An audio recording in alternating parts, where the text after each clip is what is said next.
جی نادر، کچھ بتائیں کہ یہ ایک دم کیسے بلاول بھٹو زرداری صاحب نے اتنی شکایات بھی کی اور ایک پبلک جگہ پہ کی، پیغام پہنچانا تھا حکومت کو؟ دیکھیں، پیپلز پارٹی کی جو حکومت کے ساتھ ناراضگی کا معاملہ ہے، یہ ناراضگی اگر آپ ماضی قریب میں جائیں تو اس سے پہلے بھی بلاول بھٹو کی ناراضگی تھی، اور اس کے بعد انہوں نے وزیر اعظم سے ملاقات بھی کی تھی، اور اس وقت بھی اسی طرح کے بیانات تھے کہ حکومت جو ہے وہ ساتھ لے کر نہیں چل رہی۔ اور اس کے بعد آپ نے دیکھا کہ آخر میں جو معاملہ تھا وہ سندھ کے جو فنڈز تھے، خاص طور پر پبلک سیکٹر کے حوالے سے، یا سیلاب کے بعد جو اس وقت مسلم لیگ نون نے کمٹمنٹ کی تھی پیپلز پارٹی کے ساتھ، وہ فنڈز جاری نہیں ہو رہے تھے، جس کے بعد اسحاق ڈار سے ان کی ملاقات ہوئی تھی۔ نادر، آپ یہ کہہ رہے ہیں کہ یہ اس دفعے بھی کوئی اسی طرح کا معاملہ ہے، کوئی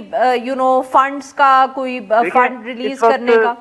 اس وقت یہ میں نہیں کہہ رہا، یہ کل اگر آپ دیکھ لیں بلاول بھٹو کے جو ترجمان ہیں مرتضی وہاب، انہوں نے یہ واضح طور پر کہا ہے، انہوں نے یہ الفاظ استعمال کیے ہیں کہ جو پبلک سیکٹر میں فنڈز کے حوالے سے کمٹمنٹ کی گئی تھی وہ پورے نہیں ہو رہی۔ آپ اگر اس پورے تحفظات کے بعد بلاول بھٹو کے تحفظات دیکھ لیں اور ان کی گفتگو دیکھ لیں، انہوں نے کہیں بھی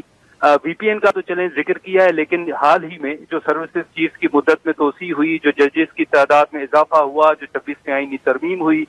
بلاول بھٹو نے اس قانون سازی پر ایز سچ کوئی سوال نہیں اٹھایا۔ تو اب جس حوالے سے تنقید ہو رہی ہے اس حوالے سے تو بلاول بھٹو کی جانب سے کوئی تحفظات سامنے نہیں آ رہے، لیکن ہاں وہ یہ ضرور کہہ رہے ہیں کہ ہمارے ساتھ۔ نادر صاحب، نادر یہ بتائیے گا کہ اگر معاملہ ہر دفعے صرف فنڈز کا ہوتا ہے تو بلاول بھٹو زرداری صاحب آ کے ہر دفعے خود اتنے پبلکلی شکایت کرتے ہیں، کیا جماعت کو یا ان کو فکر نہیں ہے کہ وہ لگتا ہر دفعہ یہ ہے کہ وہ کوئی ایک اصولی موقف دے رہے ہیں، بعد میں معلوم ہوتا ہے کہ صرف فنڈز کا معاملہ تھا، تو ڈزنٹ ہی فیئر کہ اس کا ایک نیگیٹو ری ایکشن ان کی ذات کے حوالے سے بھی ہو سکتا ہے؟ یہ میرا خیال ہے کہ یہ سیاسی طور پر حکومت کے اوپر ایک پریشر ڈیولپ کرنے کی کوشش ضرور ہے، اور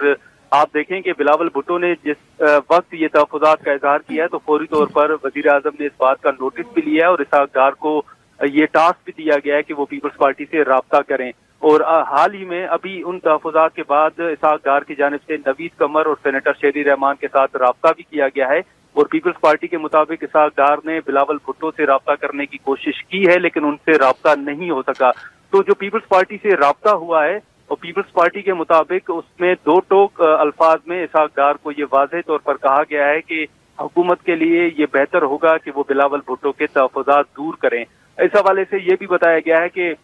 صدر مملکت آصف علی زرداری کا جو پاؤں میں فریکچر کا معاملہ تھا، اس کے بعد بلاول بھٹو جو ہیں وہ ابھی سیاسی سرگرمیوں میں اتنے ایکٹیو نہیں ہیں،